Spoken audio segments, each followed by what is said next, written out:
What's going on, guys? Welcome back to another episode of Bass and Protein. Now today, as you can see, I'm out on my local reservoir. I'm kayaking. I'm on a solo mission today. My parent and grandparent are both on the bank, and today I'm just gonna do some kayak fishing. We have some overcast conditions up there, slightly murky water, so let's see if we can catch some largemouth.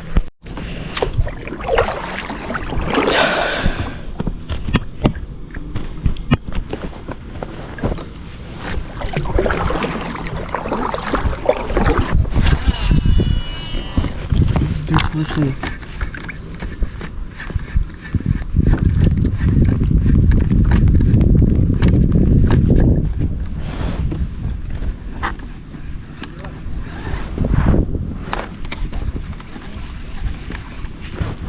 Guys, there is massive fish blowing up. You know what I think? I think that a frog is not the best bait. I actually want to try one of my new baits that I got. And that's gonna be the Berkeley Nessie. But I gotta switch my bait out. So I gotta do that real quick. Cause this bait sinks. Yeah, this bait literally basically floats. Let's test it out.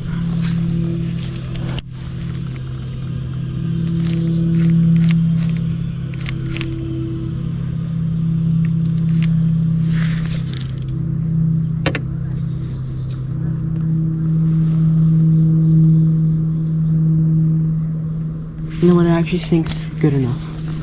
Because I'm using fluorocarbon, it sinks faster. So I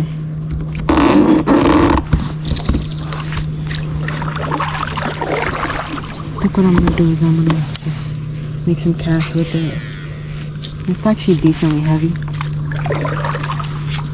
But like I said, it's kind of finicky, so I have to fish this bait like it's a fluke. Like kind of jerk it like this. I can't do the stop and go retrieve like how you would with the regular glide bait.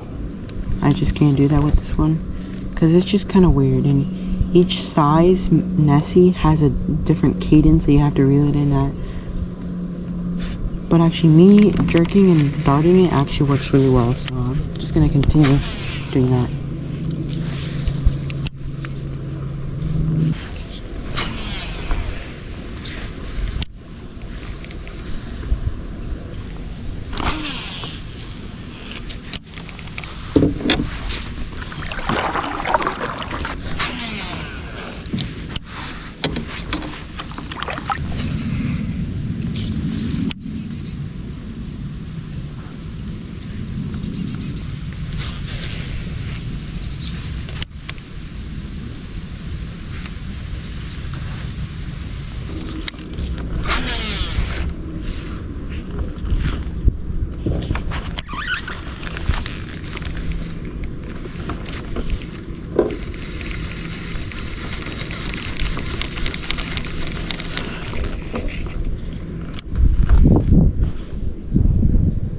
Overall, I think this is a decent glide bait for $7. But I have a review video on this bait, so go watch that. I'm gonna leave it linked in the description.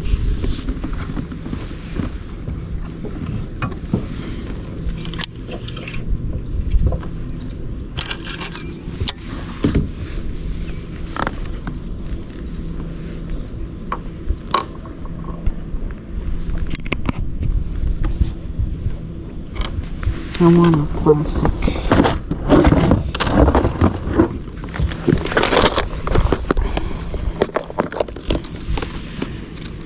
I think I want a trick worm.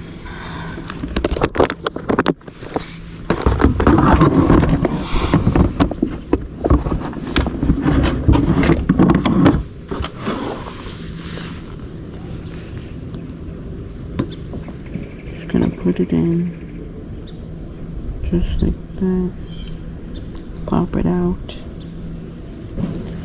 Flip it around, push it up, measure it, poke it through, push it, pull it up, bring it back down. Perfect Texas rig in like probably like 10 seconds.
I'm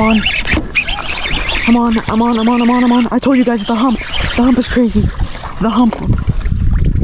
Perfect hook set, guys. Look at this beautiful. This is like the best hook set.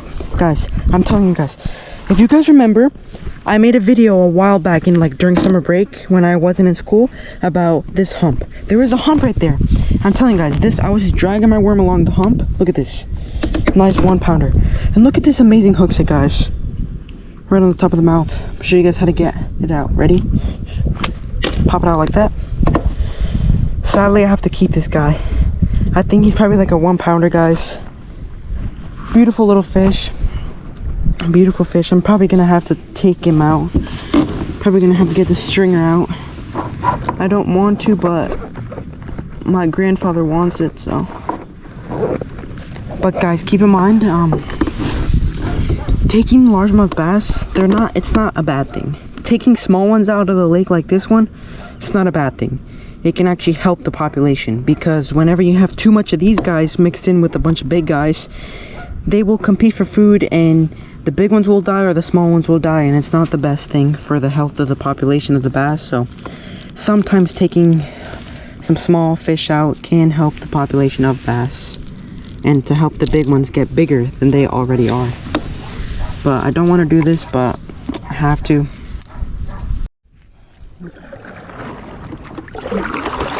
Oh my gosh, guys. So I'm going to recap a little bit better of what I was doing. So basically, my G Loomis rod, I just had a little trick worm on there, 3-aught EWG, 8-ounce tungsten on there. And I know this like by heart, basically. I've been fishing here ever since I was born. Well, my parents have been taking me on fishing trips here ever since I was born. I started fishing when I was 2 years old. Like actually casting and catching on my own when I was 2 years old at this exact lake. But I knew there's a hump right here. So basically, right there, off this point, there is a hump. And I can feel it when my worm falls, it falls down. And as I'm dragging it up, I can feel my bait ascending up the hump. And basically, oftentimes fish hang out there. I know it's the fall and this only applies to summertime most of the time. The humps are a good place in the summertime. Reason why is the top of the hump is obviously there's less water, it's more shallow, so bait fish hang up on there. In the morning and evening times, those bass come out from the side of the humps to feed on top. And I brought my fish finder here, and I know that hump is there because I brought my fish finder here. And basically I always see small little bait fish like schools of shad and a bunch of little bass, like a bunch of little globs like that on the sonar right there on the side of that hump. And as I was dragging it up, I was just dragging my worm up. You guys will see it in the video. I literally, oh, he's a fighter. This fish is an absolute fighter. I literally I felt a big old thump, just like boom. And I had confidence. I had confidence that I was gonna catch one right there because I knew there's a hump there, and I was like, oh my gosh, this guy's an acrobat.